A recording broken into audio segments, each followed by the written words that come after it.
In a dark dungeon, a mage is badly wounded by a terrifying beast. She sees a roaring, raging Minotaur approaching her, but fortunately for her, her team slashes open the beast's guts, slaying him before her very eyes. The Minotaur and his fury are sent back to the lobby as his body disintegrates into a sword and some loot, which an adventurer happily claims for himself.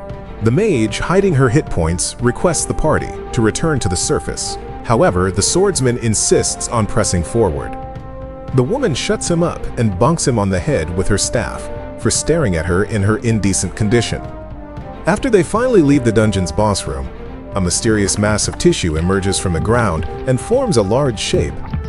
In this world, monsters like the Minotaur are not born from a womb but gush out from the walls and floors of the labyrinth itself.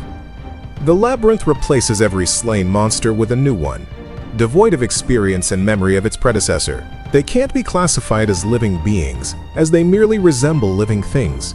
They don't evolve, inherit, or grow at all, they are just dropped into the map. The new Minotaur suddenly breaks out of the tissue, already equipped with a pair of axes. Filled with inherent rage and thirst for blood, the monster lets out a deafening roar. His rage is interrupted by the arrival of an adventurer named Elina. She challenges the boss of the 10th level. The Minotaur wastes no time, accepting and eagerly approaches the lone warrior. Noticing the monster's huge size and tremendous rage, Elina tries to calm herself and trusts in her long training, preparation, and her parents' hopes for a better future. With the blessings of Goddess Bora's talisman, she regains her confidence, and the battle begins. The Minotaur roars and charges at Elina. She counters the fierce strikes of the beast, and slowly starts chipping away at his almost impenetrable arms, with her less powerful but precise attacks. The enraged Minotaur tries to smash her with his axe, but she evades. Again he charges, attempting to gore her with his horns like the bull he is. Elina, agile and composed, dodges once more and continues working on weakening his arms. She mentally thanks her mentors for the valuable advice. Finally, Elina's efforts pay off. With a powerful strike, she severs one of the beast's hands. The beast cries out in pain and bitch slaps Elina against the wall. The Minotaur's rage reaches new heights as he begins charging his most powerful attack, Frenzy. It completely drains its victim's strength and leaves them in a vegetable-like state. Recovery requires health potions. Just then, Elina discovers that her potion bottles were destroyed during the impact. Alas, it's too late. The Minotaur hits her with Frenzy and paralyzes her. He wastes no time and begins smashing her relentlessly. And guys, Elina is cooked. Close your eyes if you can't bear to see what the beast is about to do to her. Grievously wounded, Elina spots the cave entrance. Mustering all her remaining strength, she limps toward it, in an attempt to escape, as dungeon monsters are caged within their domains and cannot leave. But to her misfortune, the beast spots her. He chops off her leg with his axe, sending her rolling across the ground. The beast closes the distance between them and again swings his axe. Seeing the gate just a few steps away, Elina uses the last bit of her willpower to leap toward it. The beast's axe ricochets off the magical barrier. He tries to follow her, but the gate's magic burns him. Infuriated and consumed by the desire to kill the girl, just beyond his reach, the Minotaur lets out a furious roar. Seeing the beast trapped, Elina tends to her wounds to stop the bleeding. Refusing to give up, she prays to the goddess's talisman for strength to defeat the Minotaur, in hopes to return home with some loot. But her prayers are met with silence. Then, the silence is broken by a magical disturbance and the beast's roar. Elina is shocked to see the Minotaur forcing his way through the barrier. She loses all confidence as she sees the monstrosity before her. Despite his grievously burned body, the Minotaur pushes through the pain, focused solely on killing her. As he crosses the barrier, fear grips Elina, and then the beast himself grips her. He lifts her into the air and smashes her into the ground, forming a pool of blood. Moments later, her body disintegrates, leaving behind only her clothes and loot. The Minotaur clenches her clothing in his fist and lets out a triumphant roar as his own body begins to disintegrate into bits. Yet his desire for power and to fight stronger enemies still burns within him. Goddess Bora's talisman, recognizing this will to fight, and grants him divine blessings once reserved only for humans. A bright aura surrounds him, restoring his body to a stronger form than before, now clad in a menacing dark coat. Shattering his previous limits, he has truly become the king of the labyrinth. Labyrinths are mysterious structures scattered all over this world. They are used by adventurers to gain wealth, glory, and even divine rare items. Our Minotaur, while exploring the labyrinth, slays multiple monsters to satiate his hunger. But each time, the carcasses disintegrate into loot, meaningless to him, adding to his frustration. Once again, he is surrounded by a pack of wolves that attack with ferocious canine jaws. But they are no match for him. He swiftly tears through the entire pack. Yet again, their corpses vanish and leave behind useless loot. Suddenly, he hears movement around a corner. He spots an adventurer fighting off a pack of wolves alone. They constantly chip at his defenses, and one even manages to mangle his hand. Now left with only his right hand, the adventurer quickly grabs his dagger, slashes the wolf's eye, and finishes it with a sword thrust. The carcass transforms into loot, from which he grabs a potion vial. He pops the vial in his mouth, which immediately heals his arm. Just then, he spots the Minotaur watching him from around the corner, and is shocked to see a dungeon boss outside its usual dungeon. He quickly prepares for battle, but, being a low-level adventurer, he decides to retreat and disappears around the other corner. The Minotaur tries to follow him, but is too tired and backs off. A few days later, in the nearby village of Mycenae, the people remain oblivious to the looming danger, enjoying their lives as best they can in a medieval world without web series to binge. The rumor of a Minotaur appearing outside its dungeon reaches the ears of the World Guild president, Logan. He hires 3 experienced and formidable adventurers, Paja the scout, Charlia the magic user, and Raystrand the swordsman, to investigate. Since the budget allocated to the matter is minimal, he offers them a special favor in return, as the threat is urgent and needs immediate attention. With clear instructions, the trio sets off toward the labyrinth to uncover the truth. Meanwhile, the Labyrinth King rests in his boss room. Oh boy, these adventurers are experienced and confident, but they have no idea what they're up against. Several hours later, the trio enters the boss room and encounters the notorious Minotaur. They feel relieved to see the monster resting in his own dungeon, but are surprised to notice his new coat with thicker hair. They jokingly conclude that maybe the beast is maxing out on minoxidil or something. Raystrand points out that the Minotaur is larger than usual, and wonders why the beast doesn't seem threatened by their presence, despite the fact that each of them could solo a regular Minotaur. He suggests that it might be a unique Minotaur, capable of dropping rare items. In response, Pasha says he once heard of someone who killed 50 such Minotaurs in search of rare loot, but didn't get any. Ray then admits that he was that someone. Charlia cuts the chatter and orders the team to get into battle formation. According to her plan, she and Ray will grab the beast's attention, allowing Paja to shoot his paralyzing arrows, which, thanks to divine blessings, never miss their target. With the opening created, Charlia will deliver the finishing blow using her Fireball of Death. Following orders, Paja uses his storage ability to retrieve his arrows, surprising the Minotaur. Meanwhile, Charlia casts her Earthbind spell, summoning vines that bind the beast's foot in place, creating an opening for Ray to strike from the side, but the blade fails to pierce its skin. Enraged, the beast engages in an intense duel with Ray. Charlia casts her spell again and hurls ice daggers, but the Minotaur swiftly blocks them. She follows up with a volley of more daggers.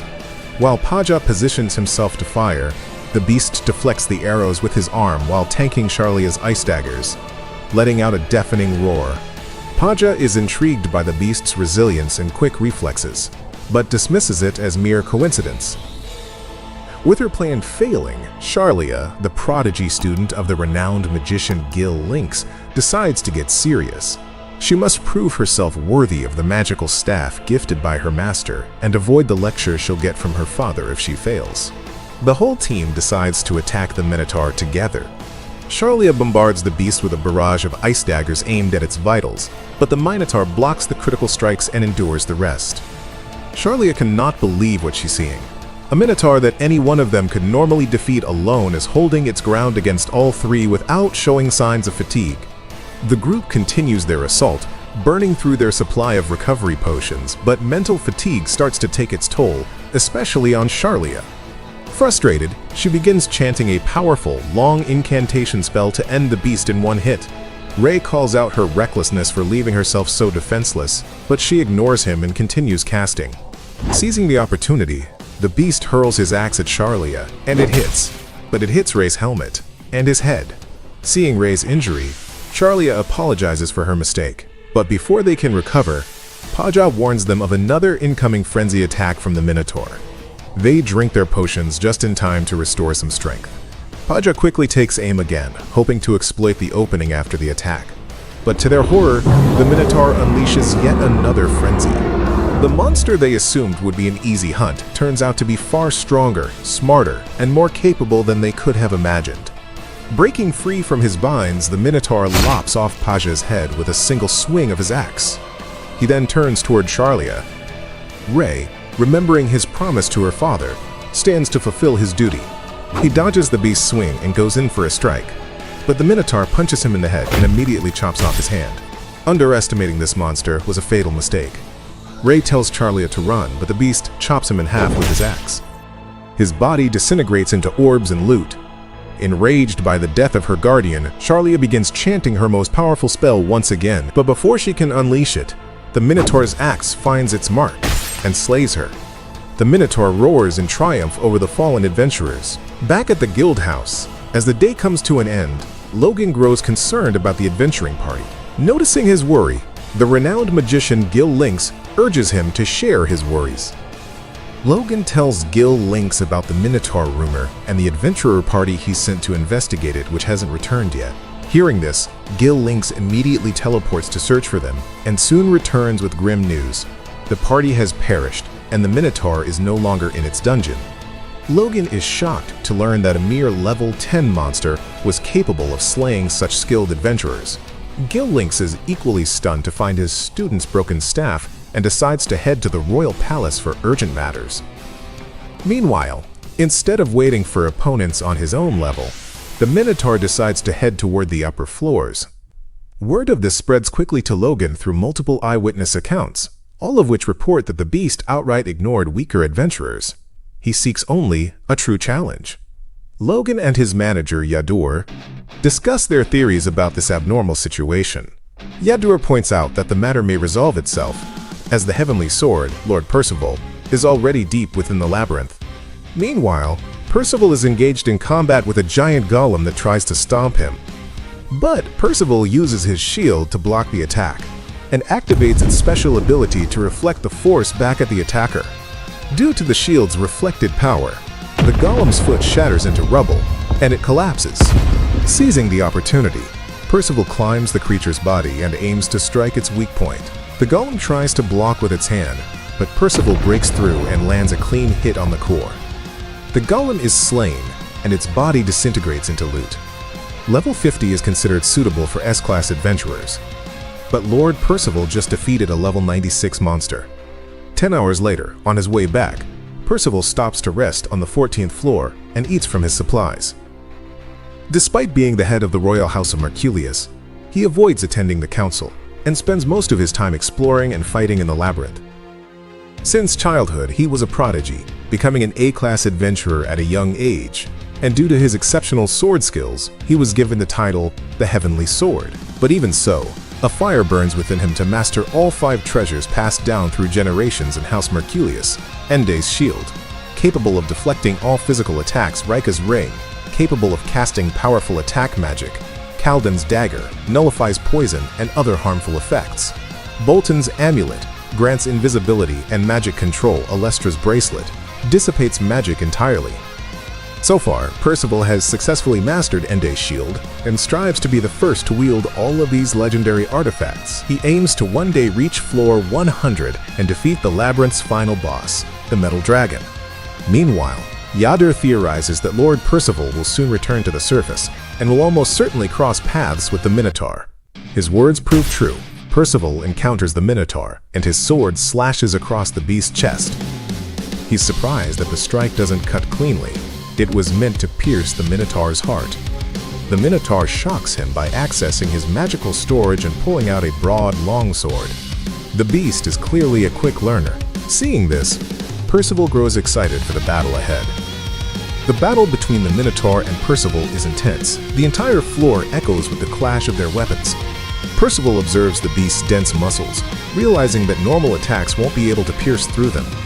To make matters worse, the beast is far more agile with his sword than Percival had expected. The Minotaur attacks, but only manages to cut a few hairs from Percival's head. In response, Percival uses his slender longsword and a spinning technique to generate momentum, striking the beast. The Minotaur tries to defend with his broadsword, but is overpowered and wounded. Percival's strike knocks the weapon out of the beast's hand, slicing off several of its fingers in the process. With the beast wide open, Percival goes for another strike, but unexpectedly stumbles. Regaining balance, he launches another series of attacks, but this time the Minotaur blocks them with his axe. Percival jumps back and attempts to retrieve something from his pocket. The beast roars and slams the ground, flinging debris at him. Percival blocks most of it, but one piece hits his hand and knocks away his recovery potion. Seeing this, the Minotaur recognizes the item and immediately realizes one thing: Percival is tired. After running up 40 floors for training and now engaging in this drawn-out battle, Percival's body is reaching its limit. The Minotaur seizes this opening and begins closing in with relentless follow-up attacks. Percival realizes his exhaustion is obvious to the beast, and the battle is too intense for him to safely heal. But he also sees an opportunity. If the Minotaur becomes too aggressive, it will lower its defenses. Just as the beast is about to strike, Percival aims for its throat, but the Minotaur anticipates the move and stops short. Now more cautious, the Minotaur uses its superior range to land deeper strikes. Meanwhile, Percival's blows grow shallower, missing vital areas. Both are exhausted. The battle becomes a test of endurance, a contest of who will reach their limit first. But Percival refuses to give up, even if it costs him his last breath. The fire within him burns even brighter, and the battle continues, raging on endlessly. Despite his best efforts, the beast was unable to strike Percival. In frustration, he made a wide swing at him. Percival didn't let the opportunity go to waste and tried to exploit the opening to strike back. But fatigue had caught up with him, and his movements were slower. Noticing this, the Minotaur went for a head strike, stunned Percival, and then chopped off his leg, sending him flying. The beast quickly closed the distance and was about to deliver a fatal blow when Percival slashed at his ankle. The Minotaur wobbled, and from the ground, Percival used his spinning technique, aiming for the beast's throat. The beast barely dodged. Seeing the sword coming again, he pushed himself to the side using his fingerless hand. Yet, the blade still managed to graze his throat.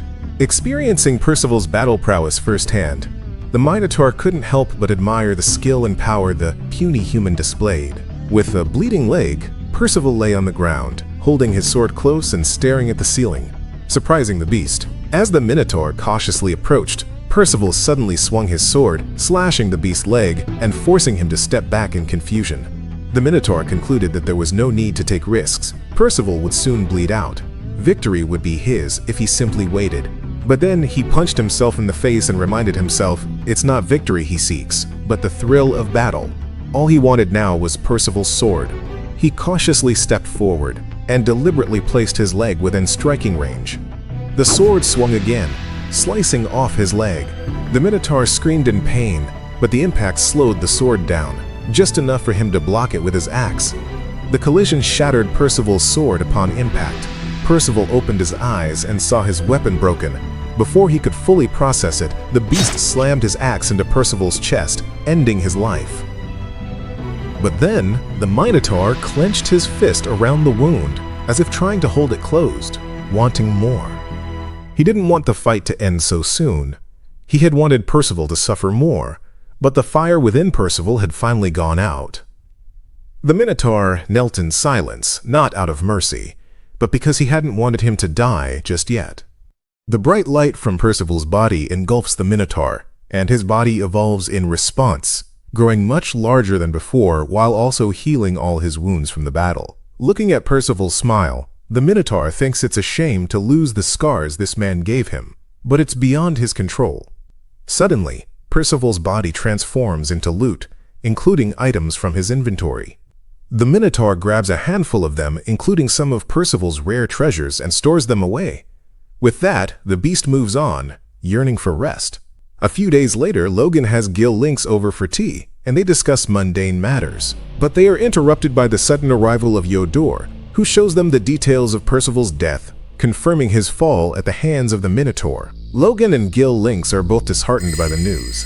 The guild's common hall is filled with Percival's inventory items, retrieved by other adventurers. One of the adventurers asks Logan to distribute half of the loot, as per guild rules, to those who found it. Still grieving, Logan orders Yodor to handle it in his place. In Logan's office, Gil Lynx confirms that Percival had been wearing the Fool's Boots, cursed footwear that lowers the user's physical abilities. He used to wear them as part of his training. Hearing this, Logan refuses to believe that any level 6 beast could have defeated Percival, even with those boots. He demands that Gil Lynx punish whoever is responsible. Meanwhile, the Minotaur, who had been recovering in his dungeon, is approached by a trio of adventurers. The knight among them decides to slay the rare Minotaur in hopes of acquiring rare loot, but he is smashed into red pulp by the Minotaur's fist, and the same fate befalls the rest of the team. After his battle with Percival, not only has the Minotaur's body evolved, but so has his mind. With his enhanced intellect, he analyzes the fight and concludes that he should not have been able to win. It was only by a slim margin that he survived. A group of adventurers spots the Minotaur approaching through the hallway and decides to gauge its strength by firing an arrow, usually enough to slay a common Minotaur. As the arrow is about to make contact, the beast swiftly blocks it with his axe. However, the arrow explodes and blows his arm clean off. The group grows confident, believing they'll be able to handle him eventually. But their hopes are dashed when the Minotaur recalls his memories, accesses his storage, retrieves some potions, and uses them to heal his arm. Seeing this, the group is terrified of the beast and make a run for their lives. Back at the guild, Logan attempts to catalog all of Percival's belongings and concludes it will take at least a month to complete the task. Suddenly, he grows concerned. What if the Minotaur can level up like adventurers? He wonders what level the beast might be at now. Before he can continue, he's interrupted by the arrival of the Merculius family's housekeeper Laban, who introduces him to Percival's son, Julius. Logan is shocked to learn that Percival had a son. Seems like the depths of the labyrinth weren't the only depths he explored, huh, Logan? Logan asks about the reason for their sudden visit. In response, Laban shows him a lamp that once held Percival's flame of life force. Julius used to check on it daily, but last evening, the flame went out. Hearing this, Logan shows them Percival's medal and the catalog of his belongings. Meanwhile, in the dungeon, the Minotaur is suddenly attacked by a magic blast, which he barely manages to dodge. The attack comes from the legendary magic user, Gil Lynx. Enraged, the Minotaur charges at Lynx, dodging his spells along the way. Just as he's about to reach Lynx, spikes erupt from the ground and impale him. But to Lynx's shock, the beast still manages to strike and chops him in half. Before venturing into the labyrinth, Lynx gave Logan a cerulean shell containing a glowing pearl infused with his life force. He instructed that if the light were to go out, Logan must immediately inform the king. Logan responded with surprise, saying he'd heard a rumor that Lynx sold his soul to the king of the underworld in exchange for an immortal body. Lynx, however, dismissed it as mere gossip. Back in the dungeon, Lynx's body turns out to be a decoy, which severely electrocutes the beast upon contact. The real Lynx, observing from a distance, gauges the Minotaur's level to be around 40, yet that still doesn't explain how it managed to defeat Percival. To his surprise, the beast pulls potions from his storage and heals himself. Intrigued, Lynx wonders if this monster was created by an evil god. Meanwhile, in the guild office, Laban expresses his desire to buy back 3 rare items from the catalog, but is concerned about 2 missing ones, Alestra's bracelet and Calden's dagger. The bracelet, gifted to their family's founder by goddess Farah, is used in the royal succession ceremony. Losing it would mean far more than a blow to their reputation. Logan assures him that the items listed in the catalog are the only ones they were able to recover. They conclude the missing items must still be inside the labyrinth, since even the callback spells engraved on them have failed, something common with items lost within the labyrinth.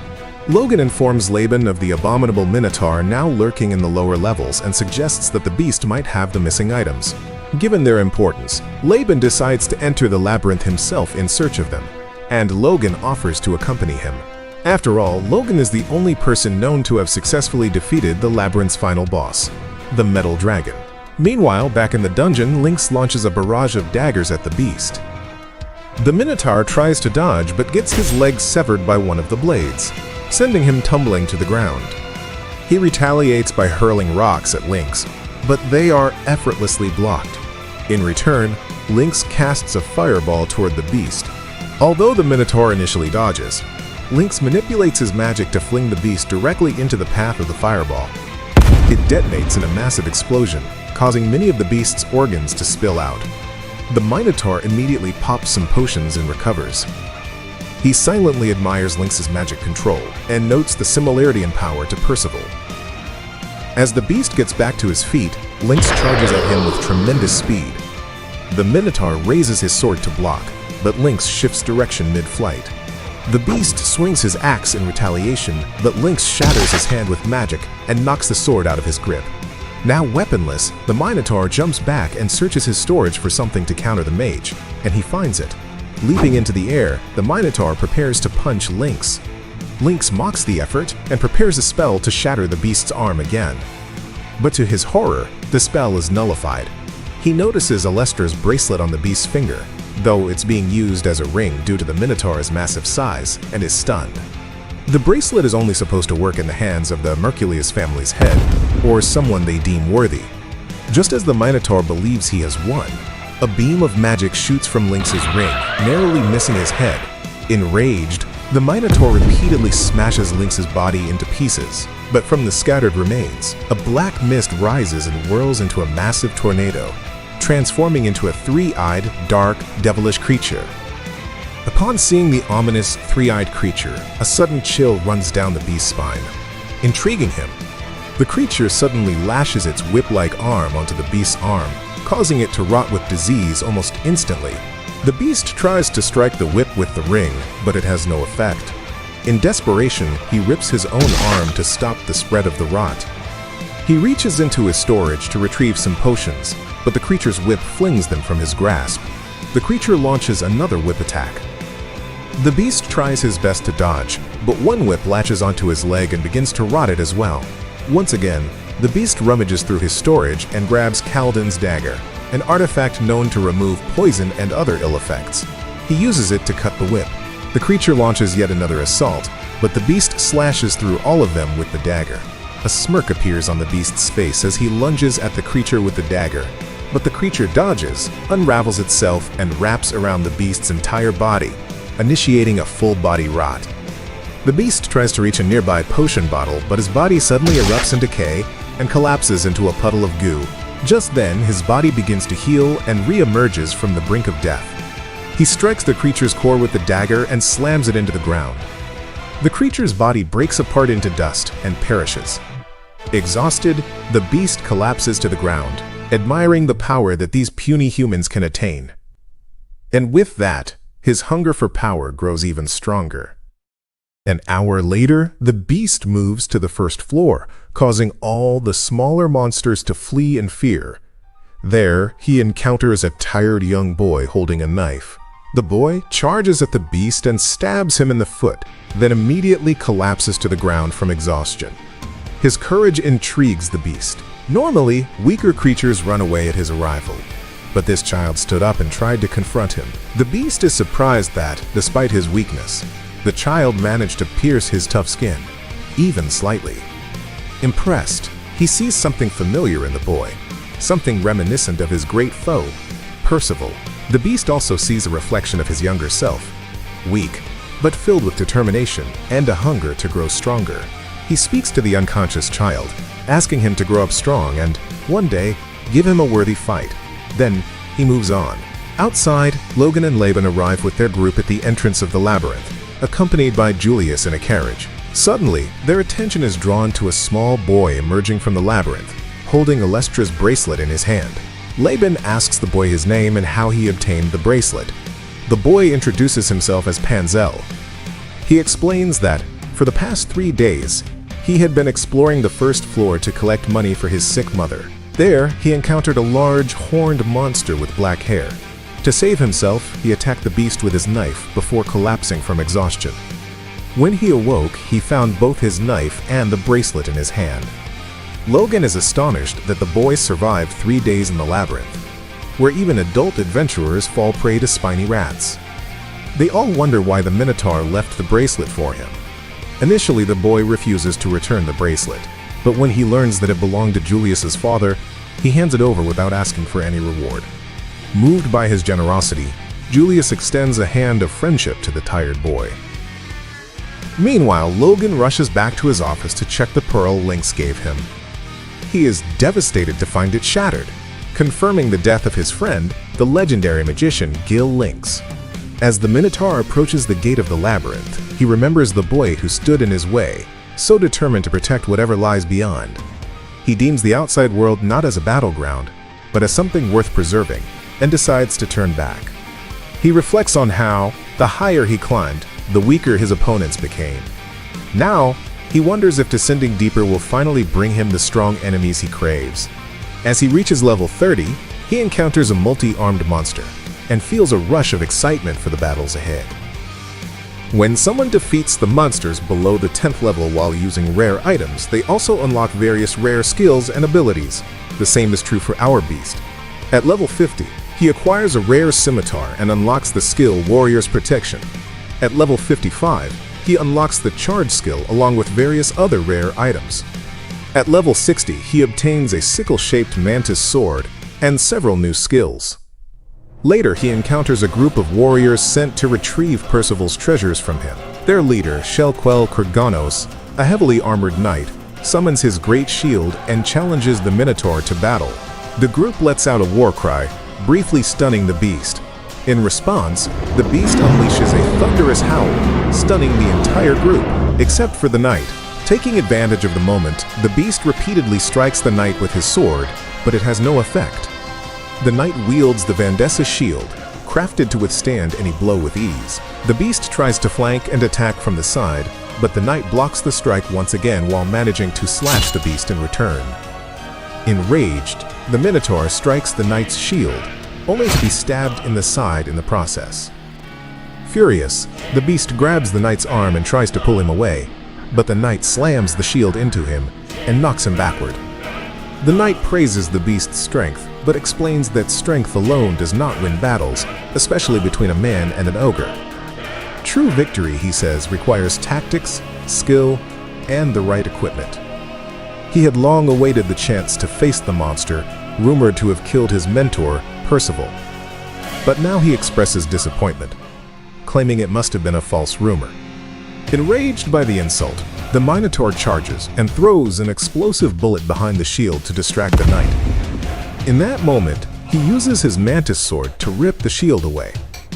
Grabbing the knight with one hand, he breathes dragon fire on him, shocking everyone present. He then proceeds to repeatedly smash the knight with his own shield.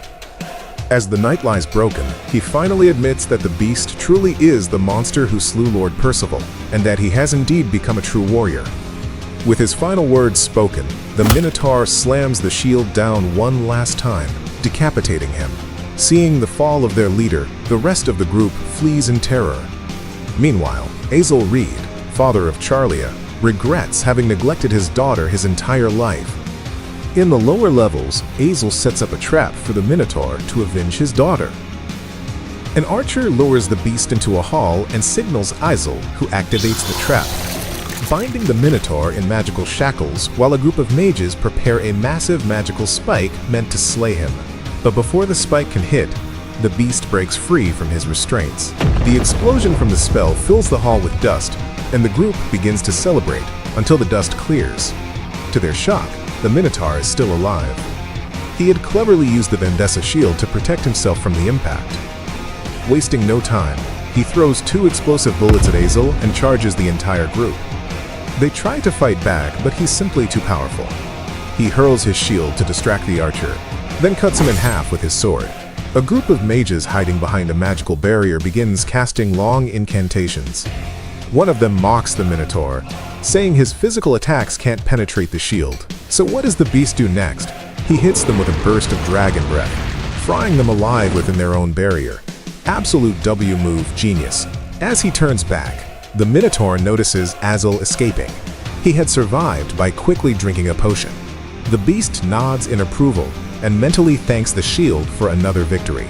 But just then, he spots someone trying to steal the shield and smashes them with full fury. In that moment, a realization hits him. He's relying too much on the shield. The mere thought of losing it is making him afraid. Is this what he wants to become? Strong only when hiding behind a shield. Is that true strength? The Minotaur slams the shield to the ground and strikes it with his mantis sword, shattering it. He finishes the destruction with a powerful punch. He decides then and there he will grow stronger on his own, without depending on a shield to protect or empower him. With that resolve, he descends deeper into the labyrinth, determined to forge his strength from the ground up. Several months later, after grinding through all the levels, the Minotaur finally reaches the 100th floor and slays the final boss, the Metal Dragon. Back in the capital of the kingdom, both Julius and Percival are training under the watchful eyes of Logan and Laban. Laban tells Logan that Percival is a great friend to Julius. He has the potential to become a skilled swordsman and also possesses a good character. He goes on to explain that the official cause of Percival's death has been declared as illness, to preserve Julius's right to the throne. The king has also placed a heavy bounty on the Minotaur's head, to be awarded to whoever manages to slay him. Julius approaches Logan and asks about the difference between fighting with a sword and a warhammer. Laban responds, explaining that wielding a sword requires mastering technique, while a warhammer primarily relies on raw strength. This statement irritates Logan, who then challenges Laban to a duel, and invites the kids to watch and learn. Back in the labyrinth, even after slaying all the monsters, the Minotaur's hunger for challenge remains unsatisfied. He concludes that only humans are truly the strongest warriors, capable of offering the kind of fight he desires. And until the day they come for him, he will continue to train and grow even stronger. With that, the Metal Dragon boss reemerges, and the Minotaur stands ready to face him once more. Well guys, we just finished the currently available chapters of this manga, and I really enjoyed reading it with you. Hope you enjoyed it too. Please subscribe for more videos like this, turn on notifications so you don't miss the next upload, and leave a like to support the channel. Peace out guys.